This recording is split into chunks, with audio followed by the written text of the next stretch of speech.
Greetings to all, and welcome to the latest RxM Cloud Native Short Take. I'm Christian Luxina, and today we're going to look at how we would migrate a standalone Kubernetes pod spec into a Kubernetes deployment. So let's go ahead and take a look at a standalone pod specification here on my terminal. We do cat web server pod.yaml. We can see here that I have a pod that has a few extra keys to it. If I were to do something such as apply this pod to the cluster, now it's entirely up to me to ensure that I have enough copies of my pod. So what if I wanted to automate the lifecycle management of that pod? I actually have that option as a user to do so using a concept in Kubernetes called the controller. For pods, the controller of choice for me would be the deployment. Deployments are a type of Kubernetes controller that maintain a number of replicas of a specified pod.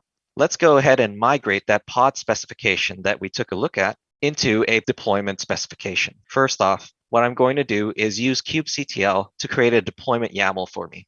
And I'm going to output this deployment spec into YAML and ensure that kubectl returns a YAML spec for me to consume using a client-side dry run. And then I will pipe this all into a file called webserverd. What I'm going to do is I'm going to take my pod specification here from the metadata onward, and I'm going to copy that. And what I'm going to do is I'm going to place my pod specification inside this deployment YAML under this key in the deployment specification called template.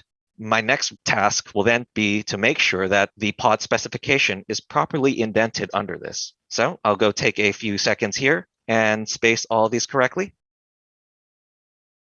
Okay, it looks like I've spaced them all out correctly. One thing that I should check, the deployment selector is what the deployment will use to identify what pods it is meant to manage. So in this case, the deployment selector is currently web server deploy, and my pods only have the label of web server. So I have to make sure that these two values are in alignment. And let's go ahead and apply this to the cluster.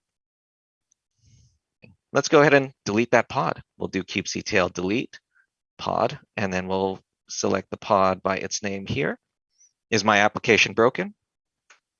No, it's not, because the deployment is responsible for maintaining the desired state.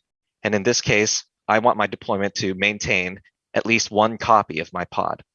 So in addition to maintaining counts of pods, deployments can also perform low to zero downtime updates to those pods by gradually replacing pods with new pods, bearing any changes that I might want. So if I added labels to these pods, which I'll go ahead and do using kubectl edit, let's go ahead and add a label to this pod.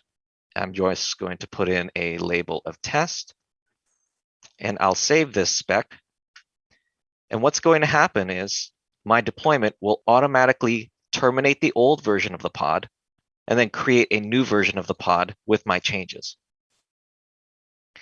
So all in all, deployments relieve the burden of adding, replacing, or deleting pods from the user so I can focus on other things like defining my pods in a more specific manner, or perhaps further developing the application that is running in my pods.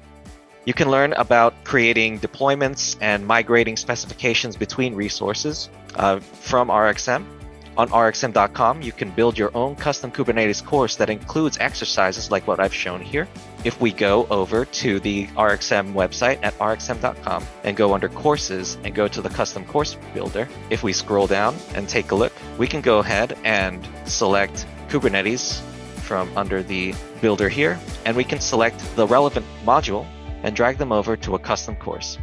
That's our cloud native short take on migrating from standalone pod specs to a deployment.